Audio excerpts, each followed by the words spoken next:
Next up, we have William Camden. Now, William Camden was born in 1551. He became the first chronicler to write a history of Elizabeth's reign. He was a Londoner, he studied at Oxford, he became a teacher, and he spent all of his leisure time devoted to antiquarian studies. He started his Britannia, which was published in 1586, and it's a survey of England written in Latin. He wanted to write a full history of England, and in 1607 he began his Annales Rerum Anglicarum et Hibernicarum Regnante Elizabetha, which is Annals of the Affairs of England and Ireland during the reign of Elizabeth. He published the first volume, which goes up until 1588. He published that in 1615. The next volume covered the period from 1588 until Elizabeth's death. Historians use Camden now as a major source for information about Elizabeth's reign. He's pretty much the most major contemporary source that we have. During his travels, he discovered Roman coins in England. He was the first person to talk about place names and what that meant culturally. So looking at the old Roman place names and how they've been changed through the years. And he also looked at Roman coinage. And so that was kind of his big study, was looking at the Roman civilization in England and how that was impacting us now, impacting them in the 16th century. He died in Chislehurst in November of 1623. He's buried at Westminster Abbey, and his monument incorporates a figure of Camden holding a copy of the Britannia, and that actually, you can still see it if you go visit in the South Transept. So now I'm going to read you his description of the defeat of the Spanish in one of the battles during the Armada invasion. In the meantime, Drake and Fenner played hotly with their ordnance upon the Spanish fleet, that it was gathering together again over at Gravelines, and they were presently joined by Fenton, Southwell Beeston, Cross, and the Lord Admiral himself, Lord Thomas Howard. The Spaniards got clear of the shallows and sustained a charge as much as they could, since their ships were much torn and shot throughout. The galleon San Mateo was taken, and the whole Spanish fleet most grievously distressed all the day long. So that's an example of the way he wrote about battles and Elizabeth's reign. Finally, I'm going to tell you about John Stow. So in 1598, a very old man decided to write a history of his changing city, a snapshot of a city that was going through enormous transformation, and he wanted to capture the city that he knew as a younger man for posterity. That man was John Stow, the city was London, and the survey that he wrote provides historians with much of what they know about life in late 16th century London. Stow himself was born about 1525 in Cornhill. He was born in the city of London. He was a tailor. He started writing about history in 1561.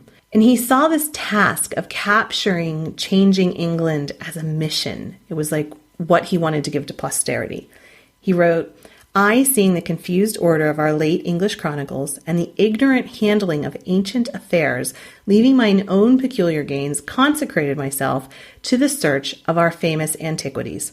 So he's saying, the way they're doing it right now, I'm not really such a big fan of. I want to devote myself to now talking about our famous antiquities in London. At the beginning of the 16th century, like we've talked about before, London was a pretty small city of 50,000 people. And throughout the century, it would transition into a modern and diverse city. And that's part of what I love about this period, this transition from a medieval society to an early modern one. And its size had quadrupled within a century. The city was much more cosmopolitan than we can imagine. We've talked about the black population in London, and in one parish alone, St. Botolph's outside Aldgate, there are French and Dutch immigrants, there's a Persian, there's several Indian, and one East Indian who was Bengalese. So we have this very cosmopolitan city, very similar to what we imagine London being today, with all these different types of people floating around. And that happened in the span of a century. So Stow was born earlier in the century. He was born before there was any Church of England. He was born when the church was still following the Pope's rulers. And he saw all of these changes. And he chronicles his city in such detail that we can picture it completely. So like I said, check the show notes because the entirety of his 1603 edition is freely available. And in reading it, we get this complete kind of snapshot of London, starting with an overview of the city. Then he talks about the geography, including the rivers. He kind of gets all back in my day because he talks about one creek, Walbrook, is now covered over by streets and it's path runs underground so that no one's really aware of it any longer. You know, that it's like that in London. There's rivers all over London that in ancient times, and even until the 16th century, were still there, and you had to kind of cross over them. But now they're all paved. They run underground. Stowe talks about this one creek, Walbrook, that was now covered over. And, you know, back in my day, Walbrook was open. But nowadays, kids don't even understand that you had to once cross across Walbrook, and now you just walk across because it's paved. So there's a little bit of a note like that. He adds in his personal commentary on this. In the same chapter on the creeks and rivers of London, he has a section titled Fleet Dyke Promised to be Cleansed, the Money Collected, and the Citizens Deceived, in which he talks about an event in 1589 when the council allotted 1,000 marks to be collected, and they were going to draw on the springs from Hampstead Heath to bring fresh water to all of the places of want in the city. But the money was spent, and apparently the experiment failed, and now things were worse than ever before. Before discussing each of the wards, Stowe gives background on information on customs and pastimes of Londoners. We learn that the chief activities are plays, playing with balls, cockfighting, shooting, leaping, dancing, wrestling, fighting of boars, baiting of bears and bulls, and, quote, exercises of warlike feats on horseback with disarmed lances. We learn that after dinner, most of the youths go into the fields to play ball, even the scholars at the schools. The old men come out of the city to watch the young men playing, and every Friday in Lent, a fresh company of young men comes into the field on horseback, and the best horseman conducts the rest. Then the citizens' sons and the other young men march with disarmed lances, and they practice the feats of war.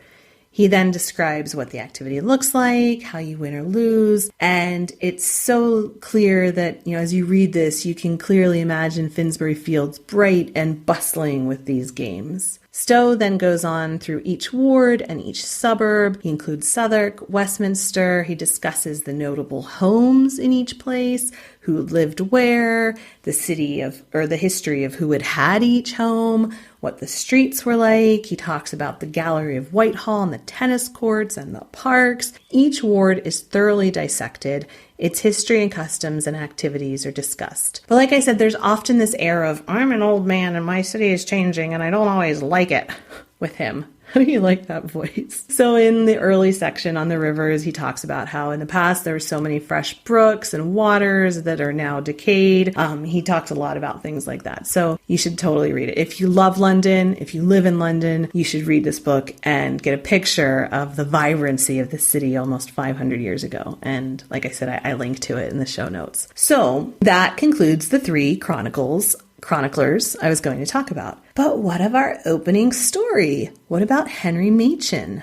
Well, he was real, but only one fact has been published about Machen's life. He was buried in the autumn of 1563. Of course, that's also the last year recorded in his diary, which ended in August of 1563. And the initial source of this information was a church plaque, and it described him as a tailor and clerk of the parish and clerk of Trinity the Less. So that's what we know about him. We know he existed, he was real, and his diary is also freely available online. Here's a sample from this week in history as Mary I rode triumphantly into London after the rebellion of Lady Jane Grey. So it says, the Queen came riding into London and so to the Tower, making her entrance at Aldgate, which was hanged in a great number of streamers hanging about the said gate. And all the street unto Leadenhall and to the Tower were laid with gravel, and the crafts of London stood in a row with their banners and streamers hanged over their heads. Her Grace came, and the Mayor of London, and the Earl of Arundel, and the swords and the trumpets blowing, and next to her my Lady Elizabeth I. Next to her the Duchess of Norfolk,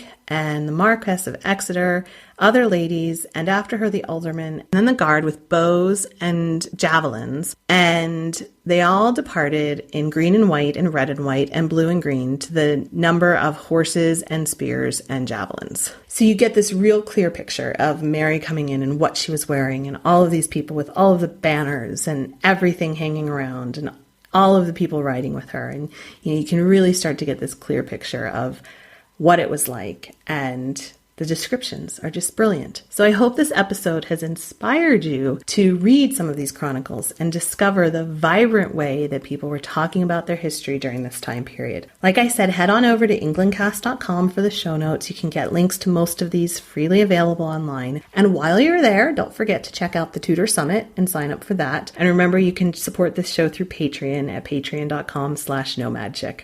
The book recommendation for this week is Tudor Historical Thought by F.J. Levy, and I have a link to that on the site as well. So I will be back next time with the Tudor Times interview, and then I'm going to do another unit on food and dining and manners. So stay tuned for that. Thanks so much for listening, and I will speak with you again soon. Blow, northern wind, a scent will make me sweating. Blow, northern wind, blow, blow, blow. Ich hatte Bord in Bauerbricht, dat soll ich semlis und sie.